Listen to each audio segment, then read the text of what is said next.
Journaliste spécialisée dans l'environnement, elle estime que donner ce monde à un enfant, qui aura lui-même une empreinte écologique, ce n'est pas un service rendu à l'humanité.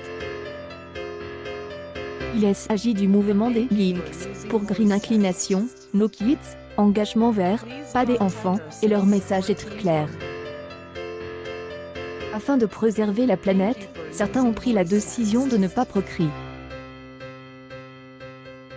Si tu aimes tes enfants, ne les mets pas au monde, c'est une poubelle, déclare Laure, qui fait partie de ce groupe de personnes. Lorsqu'on se penche sur le problème de l'espèce humaine et sur les courbes d'évolution de la population, on comprend vite que le système actuel ne peut pas fonctionner à l'infini. Compenser le fait d'avoir un enfant en lui enseignant des gestes écologiques, c'est oublier que ces enfants nous échappent à un moment donné, et qu'ils restent, avant tout, des êtres humains qui vont consommer, précise-t-elle dans son livre, Lettre ouverte à celles qui n'ont pas, encore, des enfants. Toutefois, à 45 ans, elle souhaite tempérer, évidemment, c'est choquant de réduire la naissance d'un enfant à son bilan carbone, et on passe pour des comptables censés être. Mais il faut bien chiffrer tout cela pour trouver un équilibre. Ne pas faire des enfants, ce serait 58 tonnes de CO2 évités.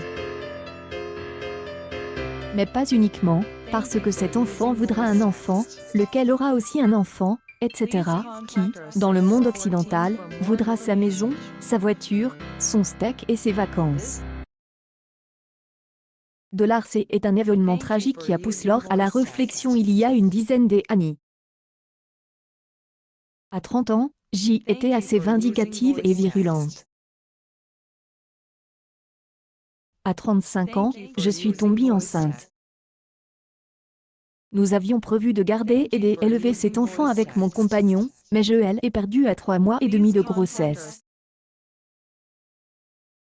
A priori, J et la conviction d'avoir transformé ce malheur en quelque chose de positif et intéressant.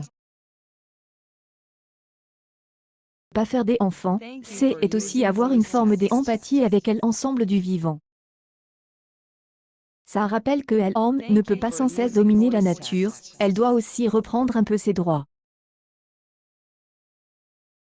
Avec un autre homme, elle a désormais choisi d'affirmer ses convictions, alors qu'elle est désormais en préménopause à l'âge de 45 ans. Cet enfant que J aurait pu avoir, je l'aime tellement que J décide de ne pas en refaire. Pour moi, c'est une décision cohérente et mûrement réfléchie.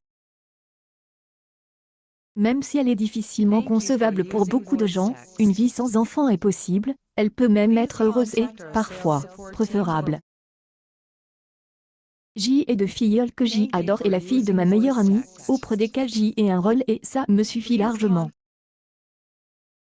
Je suis fertile dans des autres domaines, cela me rend heureuse et cela m'épanouit totalement.